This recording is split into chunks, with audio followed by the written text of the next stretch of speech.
Hello everyone, welcome to sleepy classes.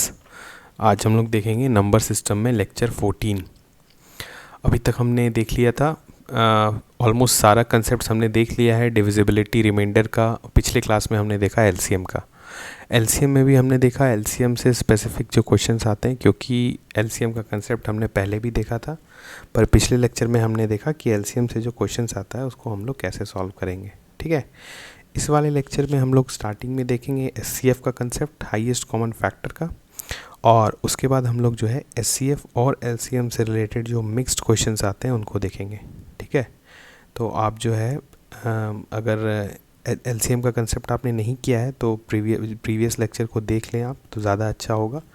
और भी number system का जो प्रीवियस भी हमारा लेक्चर्स है, जैसे डिविजिबिलिटी और जो रिमाइंडर वाला कंसेप्ट है, वो सब भी यूज़ होगा यहाँ पे। ठीक है, तो कह सकते हैं आप कि सारा कंसेप्ट आपका नंबर सिस्टम का रिवाइज्ड होना चाहिए, तभी आप किसी क्वेश्चन को में प्रोसीड कर सकते हैं। क्योंकि जब भी आपका एग्ज़ाम में जो क्वेश्चन आता है वो किसी एक चीज़ से नहीं आएगा। ठीक है, उसमें आपको एलसीएम का भी कंसेप्ट लगाना पड़ेगा, उसमें एचसीएफ का भी लगाना पड़ेगा, उसमें डिविजिबिलिटी का भी लगाना पड़ेगा। डिविजिबिलिटी में हमने पढ़ा था कि अगर कोई नंबर 3 से डिविजिबल है तो उसके सम का, डिजिट के सम का भी को भी डिविजिबल होना पड़ेगा 3 से, या 9 का, या 7 का, या बहुत सारा हमने देखा था। ठीक है, तो इस तरह से सारा चीज़ इंटरकनेक्टेड होता है। तो अगर आपको कंसेप्ट जो है वो एकदम फ्रेश है और आप अप्लाई कर पा रहे हैं, तो समझ लीजिए कि आपका तैयारी अच्छा है। ठीक है, अगर लेकिन नहीं कर पा रहे, कोई पार्ट अगर मिस कर रहा है, तो फिर वहाँ पर जो होता है थोड़ा लूप होल्स हो जाते हैं।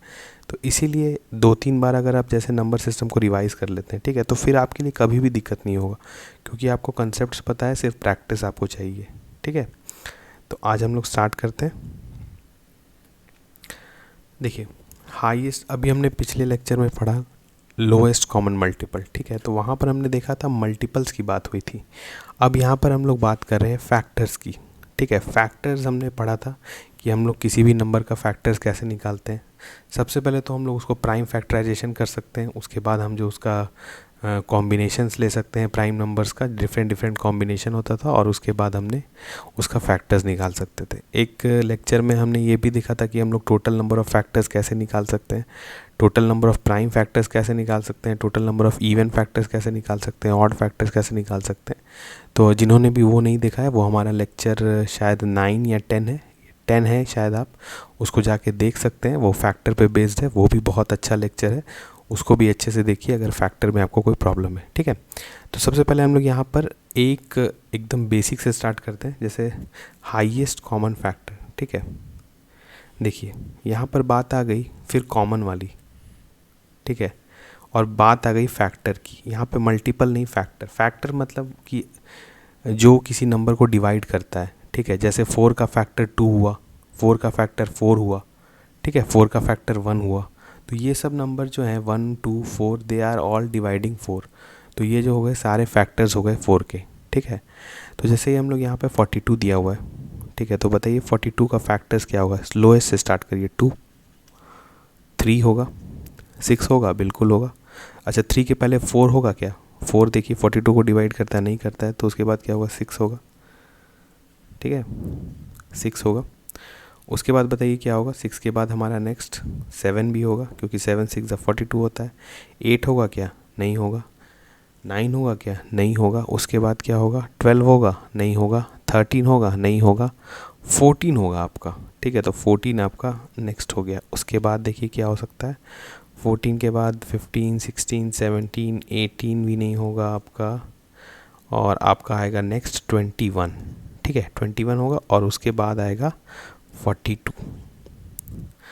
तो आपने देखा कि कितना सारा फैक्टर्स हो गया हमारा। 1 से अगर हम लोग स्टार्ट किए, फैक्टर आपका 1 को भी आपको क्या मतलब कंसिडर करना पड़ेगा। तो 1, 2, 3, 6, 7, 14, 21, 42। ठीक है, अब हम लोग वैसे देखते हैं 64 का फैक्टर्स। 64 का फैक्टर्स 1 हुआ, 2 हुआ, 3 होगा? नहीं होगा। 4 होगा, उसके बाद 6 नहीं, 5 नहीं होगा, 6 नहीं होगा, 7 नहीं होगा, 8 होगा। ठीक है, उसके बाद क्या होगा बताइए?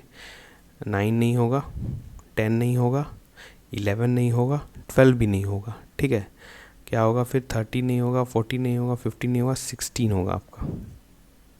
ठीक है, उसके बाद बताइए क्या होगा? 16 नहीं होगा, 17 नहीं होगा, मतलब 17 नहीं होगा, 18 नहीं होगा, 19 नहीं होगा, 20 नहीं होगा, उसके बाद क्या आ जाएगा आपका सीधा जो है हम लोग बोलेंगे इसका नेक्स्ट जो है, क्योंकि ऑब्वियसली आप जान रहे हैं 64 जो है वो 2 का पावर से ही चल रहा है, तो जैसे 18 है, 16 है, 16 के बाद जो है सीधा 32 आता है, ठीक है, मल्टीपल जो होता है, उसके बाद सीधा 64।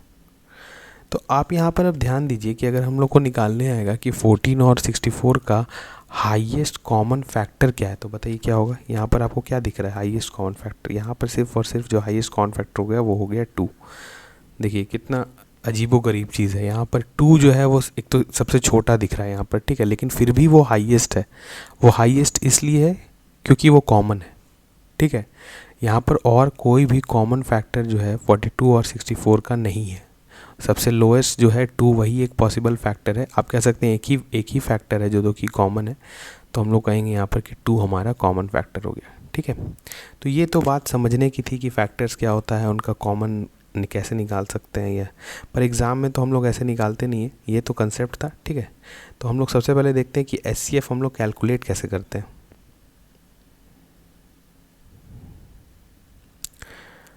सबसे पहला हमारा जो सबसे इजी मेथड आता है दैट इज़ डिफरेंस मेथड, ठीक है। डिफरेंस मेथड को भी हम लोग देखने के लिए पहले क्या करते हैं कि एक हम लोग जैसे 60 एंड 75 ही था, 60 एंड 75, ठीक है।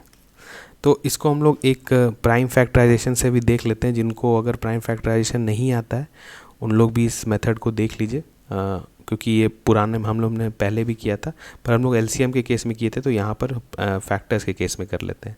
जैसे 60 को अगर हम लोग फैक्टराइज करेंगे तो कैसे लिख सकते हैं बताइए। 15 चौके 60 होता है, तो हम लोग लिखते हैं 2 स्क्वायर, ठीक है, ये हो गया आपका। उसके बाद 3 × 5, किसी को दिक्कत नहीं होना चाहिए यहाँ तक।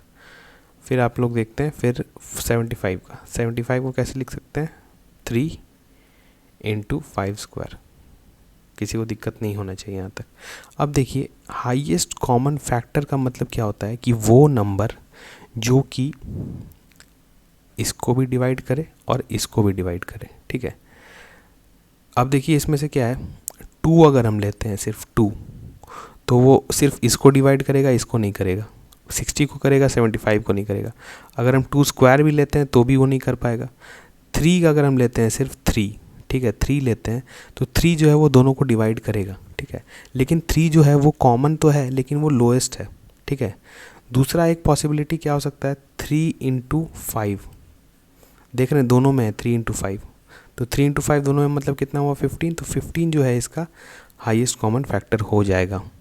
क्योंकि अगर हम 3 × 5 स्क्वायर लेते हैं तो वो भी नहीं होगा, क्योंकि ऊपर वाले में सिर्फ एक 5 है, ठीक है। तो 2 जो है वो दोनों में नहीं है, 3 और 5 जो है एक दोनों में है, तो वही हो जाएगा हमारा हाईएस्ट कॉमन फैक्टर। ये तो एक तरीका हुआ इसको प्राइम फैक्टराइज करने का, ठीक है। तो इसको एक जनरलाइजेशन कर सकते हैं इसमें कि हम लोग को क्या करना है कि जब भी 2 नंबर का एचसीएफ हम लोग निकाल रहे हैं with the help of prime factorization, तो हम लोग को देखना है कि जो हमारा जो प्राइम नंबर्स है, ठीक है, उनका कितना कॉमन पावर्स आ रहा है, ठीक है, और जो भी कॉमन है उन्हीं को लेना है। जैसे 2 जो है यहाँ पर कॉमन नहीं है दोनों में, तो 2 को नेगलेक्ट कर दिए। तो कॉमन क्या क्या था, एक 3 और एक 5, तो हमने बाहर निकाल लिया 3 × 5, ये हो गया हमारा 15।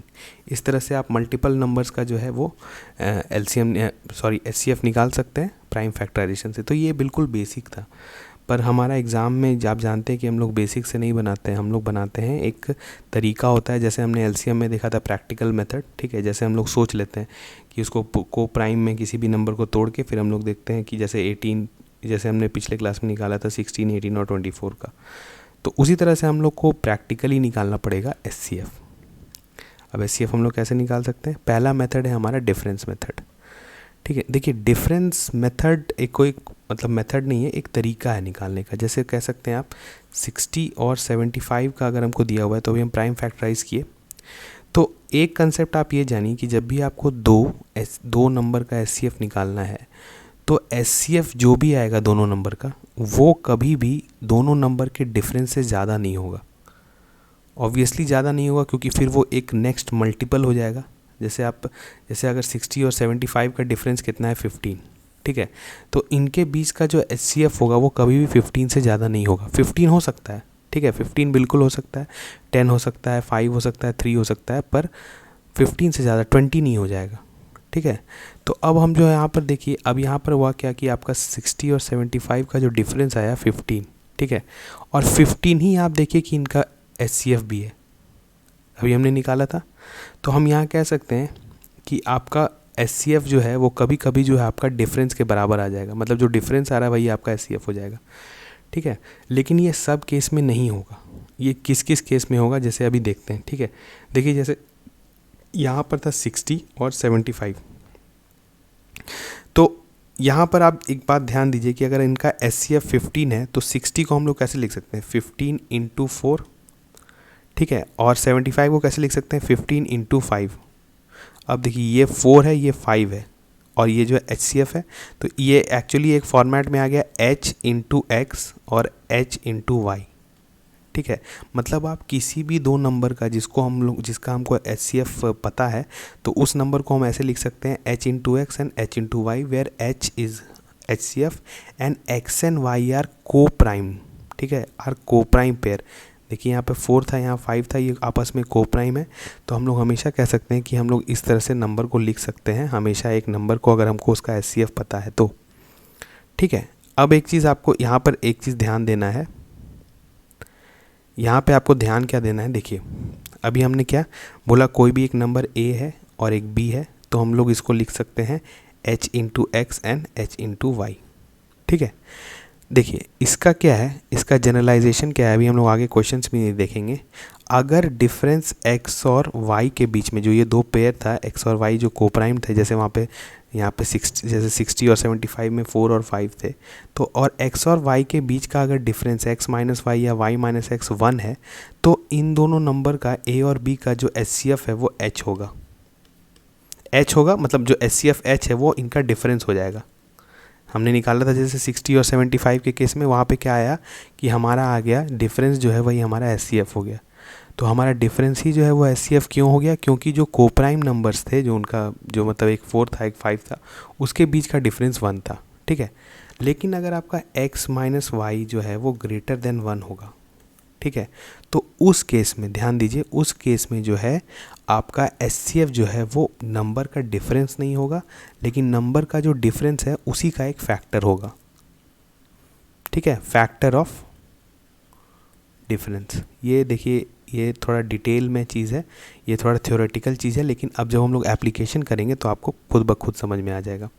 यहाँ पे देखिए अभी हमने लिया था 60 एंड 75, यहाँ पे हम लोग ले रहे हैं 60 एंड 105, बहुत ही है, ईजी है। अब इनका बताइए इनका डिफरेंस कितना है, 45। अब देखिए 45 इनका एलसीएम, इनका HCF है क्या, 60 को 45 डिवाइड करता है, नहीं करता है, और जो है इसको दूसरे वाले को भले कर सकता है लेकिन 60 को तो नहीं कर रहा है, तो हमारा क्या आ जाएगा, सॉरी दूसरे को भी नहीं कर रहा है, तो दोबारा हमारा दोनों को डिवाइड नहीं कर रहा है, तो यहाँ पर हमारा 45 जो है वो डिफरेंस तो आ गया, पर वो उनका HCF नहीं है। और ऑब्वियसली HCF नहीं होगा क्योंकि ये जो है अब जब हम लोग इसको कोप्राइम पेयर्स में तोड़ेंगे तो आप देखिएगा कि x और y का जो डिफरेंस है वो 1 से ज़्यादा है। तो जब हमने ऐसा केस हुआ जब हमारा डिफरेंस जो है वो उसका HCF नहीं है, तो हमारा क्या होता था दूसरा केस में, फिर 45 का ही हम लोग दूसरा फैक्टर्स देखेंगे, तो वही होगा इनका HCF। तो 45 का दूसरा फैक्टर्स क्या होता है, 45 से चलिए डिसेंडिंग ऑर्डर में चलते हैं, तो 45 के बाद 45 का दूसरा फैक्टर क्या होता है, जल्दी बताइए। 30 तो नहीं होता है, डायरेक्टली क्या होता है 15 होता है, ठीक है। तो 15 होता है तो 15 से ट्राई करते हैं, तो 15 4 ज़ा 60 और 15 जो है ये 7 ज़ा कट जा रहा है, तो यानी 60 और 105 जो है ये बोथ डिविजिबल है 15 से, ठीक है। तो आपको इस तरीक़ा से जो है HCF निकालना है। अगर आपको दो नंबर दिया हुआ है A और B, इनका HCF निकालना है। अगर इनका डिफरेंस जो है इनका HCF आ गया तब तो ठीक है, लेकिन अगर नहीं आ रहा है तो इनका जो HCF होगा वो क्या होगा, ये डिफरेंस का जो फैक्टर होगा, इसका जो जितना भी फैक्टर्स होगा वही उसी के बीच में से कोई इनका HCF होगा। अब हम लोग क्वेश्चंस देखेंगे तो आपको और क्लैरिटी आएगा। जैसे यहाँ देख लीजिए 3 नंबर का है, ठीक है, 30, 60 एंड 135, ठीक है। तो जब भी आपको 3 नंबर आएगा तो आपको क्या करना है ना कि आपको वैसा 2 नंबर चुनना है जिसके बीच में डिफरेंस जो है वो मिनिमम है, ठीक है, और उसी के डिफरेंस के अनुसार HCF निकालना है। जैसे यहाँ देखिए 30 और 60 है, तो इसके बीच का डिफरेंस कितना है 30, और इसके बीच का डिफरेंस जो है बहुत ज़्यादा है 75 है, तो हम लोग इसको नहीं लेंगे, कंसिडर करेंगे, हम लोग इसी को कंसिडर करेंगे। तो ये 30 हो गया, तो 30 जो है आप देखिए 30 जो है HCF है तीनों नंबर का बिल्कुल नहीं है, इससे 30 60 तो हो जा रहा है पर 135 नहीं हो रहा है, ठीक है। तो 30 जो है हमारा HCF नहीं हुआ, तो 30 जब हमारा एचसीएफ नहीं हुआ तो क्या हुआ, फिर इसी का 30 का दूसरा फैक्टर्स देखेंगे तो 30 का दूसरा फैक्टर कितना हो गया बताइए, 30 के जस्ट नीचे जो 30 का फैक्टर है दैट इज़ 15। तो 15 को हम लोग देखते हैं, 15 से 30 डिविजिबल है, हाँ है, 60 है, हाँ है, 135 है, हाँ है। तो हम लोग कहेंगे कि हमारा जो एचसीएफ हो गया वो हो गया 15। ठीक है, अब आप लोग इस तरह से अप्लाई करते रहिए। हम लोग एक और एग्जांपल देखते हैं। अच्छा ये देखिए, ये भी सिमिलर एग्जाम्पल है, 30, 42 एंड 135। अब यहाँ पे बताइए ये डिफरेंस कितना है, 12 का है, और ये डिफरेंस तो काफ़ी है तो हम लोग उसको नेगलेक्ट कर देंगे। अब देखिए 12 जो है आपका क्या है, 30 को डिवाइड करता है, नहीं करता है, 42 को करता है, नहीं करता है, 135 को करता है, नहीं करता है। तो हम लोग क्या करेंगे, 12 का फैक्टर्स लेंगे। 12 का उसके जस्ट नीचे वाला फैक्टर कितना है, 6 करता है क्या सबको, देखिए तो नहीं कर रहा है। 6 के बाद कौन सा होता है, 3 देखिए कर रहा है, बिल्कुल कर रहा है, 30 को कर रहा है, 42 को भी कर रहा है, 135 कर रहा है। तो इनका जो एचसीएफ हो गया वो हो गया 3। ठीक है, इस तरह का बहुत सारा एग्जाम्पल्स हम लोग ले सकते हैं, लेकिन सब में यही कंसेप्ट लगेगा। देखना है आपको कि तीनों नंबर या चारों नंबर जो भी आ रहा है आपका, उसमें से सबसे कम डिफरेंस वाला कौन सा है। या तो वो डिफरेंस ही उसका एचसीएफ हो जाएगा, या तो उसका डिफरेंस का जो फैक्टर्स है वो उसका एचसीएफ होगा।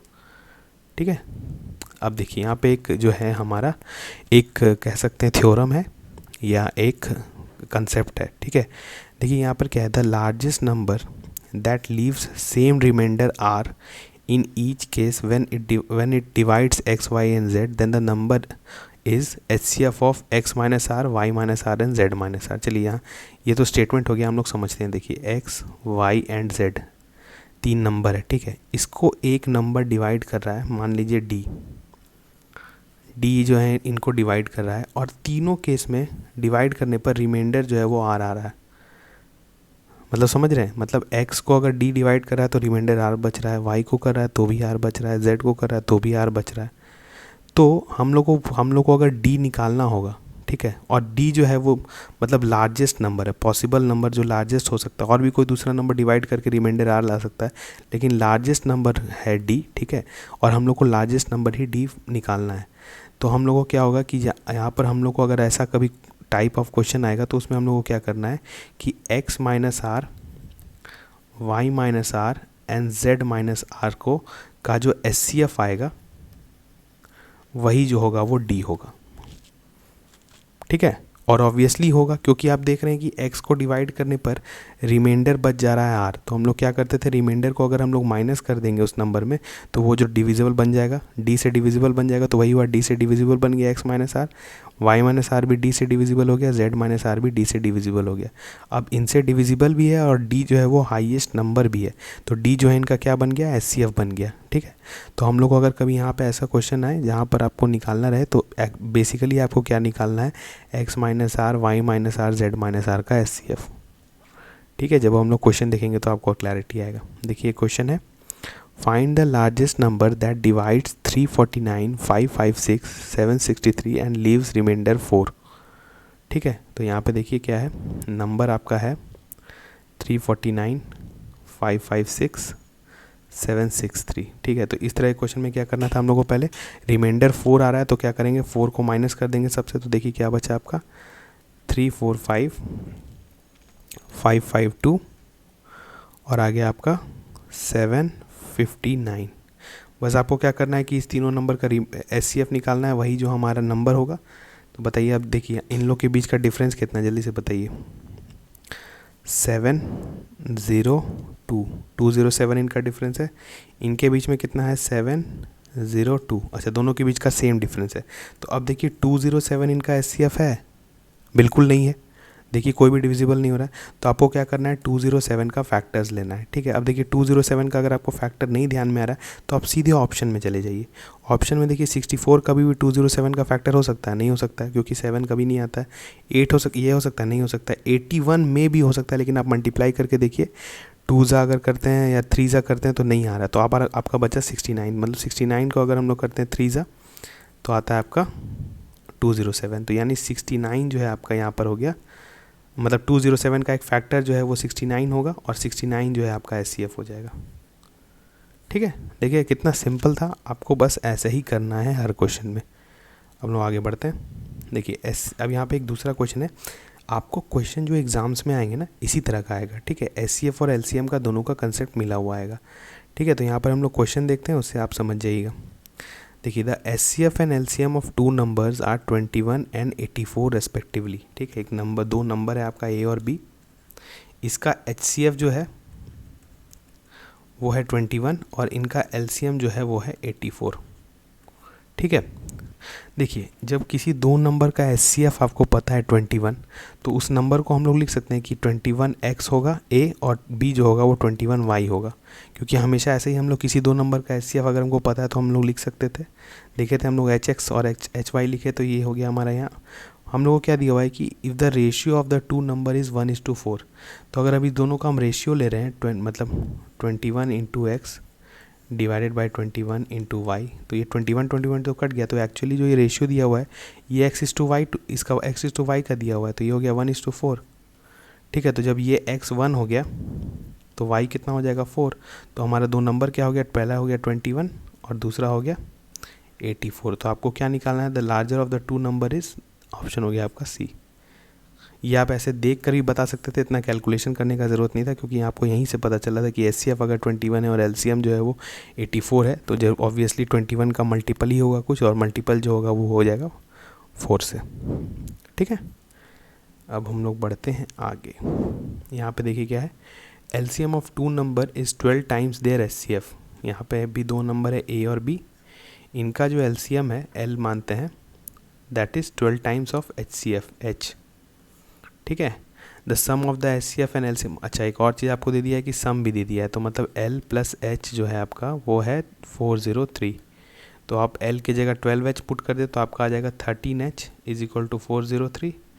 तो H बराबर आपका आ जाएगा 403 को अगर डिवाइड करते हैं तो आ जाएगा 3 3 39, 3 और 1।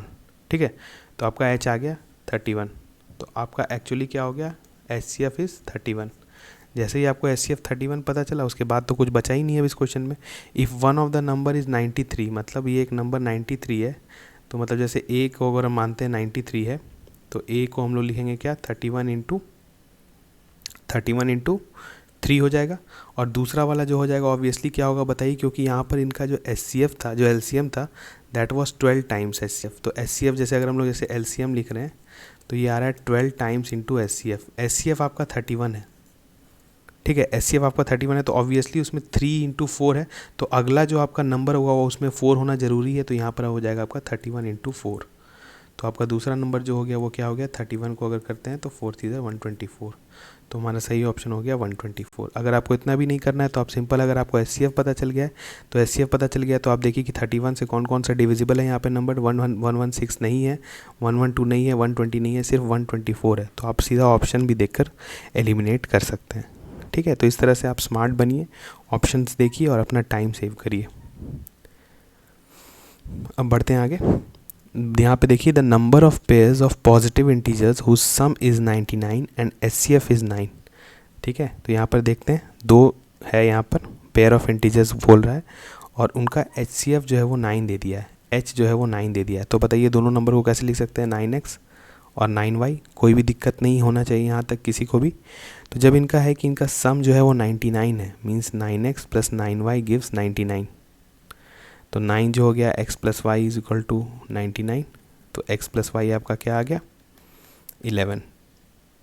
अब आपको पेयर निकालना है तो x प्लस वाई का पॉजिटिव जितना भी वैल्यूज़ है उसको देखना पड़ेगा। तो देखिए x प्लस वाई गिव्स 11, तो x का वैल्यू पहले 1 पुट करते हैं तो y का वैल्यू कितना हो जाएगा 10, x का वैल्यू 2 पुट करते हैं तो y का वैल्यू आ जाएगा 9, 3 पुट करते हैं तो y का वैल्यू आ जाएगा 8, 4 पुट करते हैं तो ये आ जाएगा 7, 5 पुट करते हैं तो आ जाएगा 6। फिर देखिए यहाँ से 6 करेंगे तो फिर ये रिपीट करेगा, क्योंकि फ़र्क नहीं पड़ता है कि 9 मतलब 9x 9y का HCF ले रहे हैं या 9y 9x का HCF ले रहे हैं।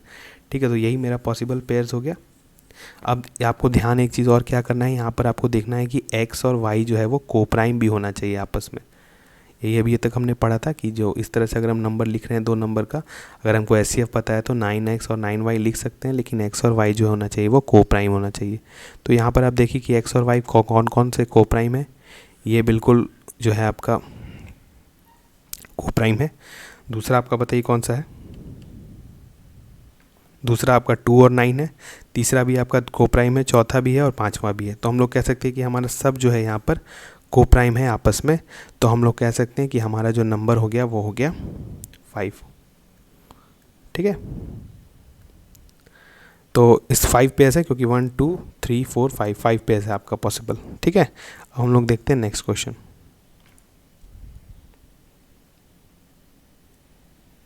यहाँ पर देखिए क्या है, the product of two number is 4107। ठीक है, और the HCF of this number is 37। फिर वही सेम क्वेश्चन है, ए और बी दे दिया पर यहाँ पे प्रोडक्ट दिया हुआ है। यहाँ पे ध्यान रखिएगा, यहाँ पे प्रोडक्ट आपका दिया हुआ है नंबर का। तो पहले हम लोग नंबर ही बता देते हैं। अगर एचसीएफ 37 है तो ये एक्स को मान, ए को मान लेते हैं 37x और बी को मान लेते हैं 37y। अब इनका प्रोडक्ट क्या हो जाएगा, 37x इंटू 37y और इज इक्वल टू हो गया 4107। तो आपका एक्स वाई कितना आ गया बराबर 4107 डिवाइडेड बाई 37 इंटू 37। जल्दी से बताइए कितना होगा ये। हम लोग इसको करते हैं 37 1 ज़ा 37 40 फिर 1, अच्छा 111 आ गया और 37 हमको लगता है 3 ज़ा हो जाएगा ये। तो x इंटू वाई जो आ गया आपका दैट इज़ 3। ठीक है, अब यहाँ पर आपको देखिए कि x इंटू वाई जो है आपका 3 आ गया, लेकिन आपको ध्यान रखना है कि x और y जो है वो आपस में कोप्राइम हो। तो यहाँ पर बस एक पॉसिबिलिटी है कि x इक्वल टू 1 रहे और y इक्वल टू 3 हो, या y इक्वल टू 1 रहे और x इक्वल टू 3 हो, बात बराबर होगा। तो मतलब एक ही पेयर है। ठीक है, तो जब आपका एक ही पेयर पॉसिबल है तो हम लोग को क्या निकालना है, द ग्रेटर नंबर निकालना है। तो ग्रेटर नंबर ऑब्वियसली मेरा 31 इंटू 3 हो जाएगा, क्योंकि यही दो पॉसिबिलिटी है। तो 31 इंटू 3 करते हैं तो कितना आ जाएगा बताइए, 93। ओके, तो हमारा हो गया द ग्रेटर नंबर इज़, एक मिनट हमसे लोग कुछ गलती हुई है, सॉरी 37 है ये, 37 है तो 37 इंटू 3 कितना हो जाता है 111। ठीक है, तो हमारा सही हो गया ऑप्शन सी। ठीक है, तो आपने देखा कि यहाँ पर वही सेम कंसेप्ट था एचसीएफ का। बस आपको क्या करना है, अगर एचसीएफ पता है तो नंबर को इस तरह से लिख दीजिए और उसके बाद आपको एडिशन हो, सब्सट्रैक्शन हो, आपको मल्टीप्लिकेशन हो, उससे कोई भी फ़र्क नहीं पड़ता है। बेसिक कंसेप्ट पता है तो आपका क्वेश्चन ईजिली बनेगा। ठीक है, अब हम लोग देखते हैं नेक्स्ट। यहाँ पर है आपका the product of two numbers is 2028 and HCF is 13। ठीक है, the numbers of such pairs is, यहाँ पर भी वैसे ही दो क्वेश्चन है, प्रोडक्ट निकालना है। यहाँ पे दो नंबर है ए और बी है। ठीक है, इनका एचसीएफ 13 है, तो 13 है तो 13x और 13y लिख सकते हैं दो नंबर को। अब इनका क्या है कि इनका प्रोडक्ट का बात हो रहा है, तो प्रोडक्ट का बात हो रहा है तो मतलब इसको मल्टीप्लाई कर देते हैं। तो 13 को मतलब 13 स्क्वायर एक्स वाई हो जाएगा इज इक्वल टू 2028। तो x y is equal to लिख सकते हैं 2028 डिवाइडेड बाय 13 इंटू 13। ठीक है, तो 13 1 ज़ा 13, जल्दी से डिवाइड करिए कितना होता है 72। 72 को जो है हम लोग करते हैं, अगर 5 3 ज़ा 15, हाँ तो फिर 5 से होता है 15 और बचता है आपका फिर कितना हो गया 7 बचता है 78, तो आपका फिर 6, तो मतलब 156। और ये भी आपका जो है ये चला जाएगा 12 बार में, तो ये डिविजिबल हो गया। तो एक्स वाई जो आपका आ गया दैट इज़ 12। अब ये देखिए इंटरेस्टिंग हो गया, एक्स वाई आ गया 12, तो हम लोग पहले पॉसिबल पेयर्स निकालते हैं। तो यहाँ पर हो जाएगा एक्स वाई और यहाँ 12 लिख देते हैं। तो एक्स जब 1 होगा तो वाई 12 होगा। ठीक है, एक्स 2 होगा तो वाई 6 होगा, एक्स 3 होगा तो वाई 4 होगा। और उसके बाद और कोई पॉसिबिलिटी है क्या, देखिए और कोई पॉसिबिलिटी है, नहीं है, बिल्कुल नहीं है। इसके ज़्यादा तो अब आपका नहीं होना चाहिए। तो यहाँ पर अब देखिए कि यहाँ पर आपका कोप्राइम पेयर्स कौन कौन है। देखिए ध्यान रखिए, यहाँ पर 2 और 6 जो है आपस में कोप्राइम नहीं है, क्योंकि उनका कॉमन फैक्टर जो है वो 1 नहीं है, 2 भी हो सकता है। ठीक है, तो हम लोग यहाँ पे कहेंगे कि हमारा कोप्राइम पेयर सिर्फ 1 और 12 है और 3 और 4 है। तो हमारा सही ऑप्शन होगा ऑप्शन बी। ठीक है, तो आपने देखा कि एचसीएफ से रिलेटेड हमने बहुत सारा क्वेश्चन सॉल्व किया, और भी आपका क्वेश्चंस जो है आएगा, और हम लोग टेस्ट में भी कोशिश करेंगे कि एचसीएफ एलसीएम का जो मिक्स्ड कंसेप्ट होता है उस तरह का क्वेश्चन सॉल्व करें। अब जो है आप क्या करिए कि नंबर सिस्टम ऑलमोस्ट सबका हमारा एंड होने वाला है, तो आप स्टार्टिंग से एक बार पढ़िए। ठीक है, और लेक्चर्स में भी जितना क्वेश्चन दिया हुआ है उसको भी आप सॉल्व करिए, और उसके अलावा तो आपके पास क्वेश्चन बैंक है ही, उसको भी आप सॉल्व कर सकते हैं। यहाँ पर से आपको कोशिश ये था कि आपको हर टाइप ऑफ क्वेश्चन कवर करा दिया जाए। देखिए प्रैक्टिस तो आपको खुद करना पड़ेगा, ठीक है, लेकिन एक होता है ना कंसेप्ट, तरीका, अप्रोच, वो यहाँ पर बताया जाएगा। वो आपको इस, जैसे आपने इस तरह का जितना क्वेश्चंस किया, आप क्वेश्चन जब आप खोलिएगा मतलब अपना क्वेश्चन बैंक, तो आप देखिएगा कि एचसीएफ और एलसीएम का बिल्कुल ऐसा ही क्वेश्चन आपको मिलेगा, सिर्फ डेटा अलग रहेगा। ठीक है, तो आपको क्या होना चाहिए, टाइप पता होना चाहिए। लोगों को टाइप नहीं पता होता। आपको जितना ज़्यादा टाइप पता होगा उतना ज़्यादा आप अच्छे होंगे और उतना ज़्यादा आपका क्वांट में नंबर बढ़ेगा। ठीक है, तो अब जो है आपके लिए ये क्वेश्चन है आज का हमारा क्वेश्चन, जो क्वेश्चन फॉर यू होता है ये आपके लिए है, आप इसको सॉल्व करिए। जैसे यहाँ पे आपका क्वेश्चन दिया हुआ है, a man take 6 hour 15 minutes in walking a distance and riding back to starting place. He could walk both way in 7 hours and 45 minutes. The time taken by him to ride back both ways is. ठीक है, ये बहुत speed, distance and time का standard question है। हमने इस तरह का बहुत सारा क्वेश्चन किया है। जिन्होंने नहीं किया है वो प्लीज़ हमारा स्पीड, डिस्टेंस एंड टाइम वाले सीरीज़ में जाके आप देख सकते हैं इस तरह का क्वेश्चन। वहाँ पे बहुत मतलब कह सकते हैं कि ऑलमोस्ट सारा टाइप ऑफ क्वेश्चन कवर किया गया है, तो वो भी आप देखिए। और इस तरह से ये क्वेश्चन देने का मकसद ये है कि सिर्फ आपका फ्रेश रहे कंसेप्ट, कुछ आप भूल नहीं जाएं, क्योंकि आपको याद रखना, आपको याद करवाना हमारा काम है। तो हम लोग वही कोशिश करते हैं कि आपका जो है रिवीजन होते रहे। तो ये क्वेश्चन जो है इसका आप आंसर जो है इसका कमेंट सेक्शन में पोस्ट कर सकते हैं और कमेंट सेक्शन में आप लोग आंसर मैच कर सकते हैं। ठीक है, तो अब जो है हम लोग नेक्स्ट लेक्चर में शायद एक लेक्चर और नंबर सिस्टम का हो या 2 लेक्चर हो मे बी, उसके बाद हम लोग नंबर सिस्टम वाइंड अप कर देंगे और उसके बाद फिर हम लोग जो है एक डिसाइड करेंगे कि फिर हम लोग नेक्स्ट क्या स्टार्ट करेंगे। ठीक है, ऑब्वियसली आपके डिमांड के अनुसार ही स्टार्ट होगा, जो भी जैसा पब्लिक ओपिनियन रहेगा वैसा ही चीज़ स्टार्ट होगा। और अगर कुछ वैसा ओपिनियन नहीं बनता है तो फिर हम लोग अपने से डिसीज़न लेंगे और किस आगे प्रोसीड करेंगे। क्योंकि देखिए क्वांट में आपको सारा चैप्टर्स तो आज ना कल पढ़ना ही है। जैसे बहुत लोग कमेंट सेक्शन में कमेंट कर रहे थे परमुटेशन कॉम्बिनेशन के बारे में। ठीक है, तो परमुटेशन कॉम्बिनेशन भी हमारा एक पार्ट है जिसको हम लोग को करना है, हम लोग अच्छे से करेंगे। पीएनसी का बात हुआ या प्रोबेबिलिटी का बात हुआ, उसको भी हम लोग काफ़ी अच्छे से करेंगे, आप चिंता मत करें उसका, क्योंकि हम लोग उसमें सब टाइप ऑफ क्वेश्चन जितना भी होता है, मैक्सिमम टाइप ऑफ क्वेश्चन सबको कवर करेंगे। लेकिन तब तक जितना भी आपका चल रहा है, चाहे speed, distance, number system, percentage, profit loss, ये सब भी इम्पॉर्टेंट है। ठीक है, इन सब को भी आप छोड़ के नहीं जा सकते हैं किसी को भी। इसी कारण जो भी अभी पढ़ाई हो रहा है आप उसको प्रैक्टिस करते रहिए और पुराने चीज़ों को भी आप क्विक रिवीजन करिए। जैसे अगर कोई पार्ट आपको लग रहा है कि आपको वीक हो रहा है तो आप एक बार जाके उस वीडियो को 2x पे देख लीजिए, तो आपका रिवाइज भी हो जाएगा और फिर प्रैक्टिस भी हो जाएगा। ठीक है, तो इस तरह से हम लोग एक मोमेंटम मेंटेन करेंगे क्वांट में कि आपका टाइमली जो है मोस्ट प्रोबेबली सारे एग्ज़ाम्स जितना होने वाले हैं उनके पहले आपका क्वांट अच्छा खासा कवर हो जाए और आपको जो है अच्छा खासा स्कोर आप कर लें। ठीक है, तो हम लोग मिलते हैं नेक्स्ट लेक्चर में। तब तक आप जो है प्रैक्टिस करते रहिए और जो है अच्छे से क्वेश्चन सॉल्व करते रहिए। ठीक है, तो मिलते हैं नेक्स्ट लेक्चर में। Thank you.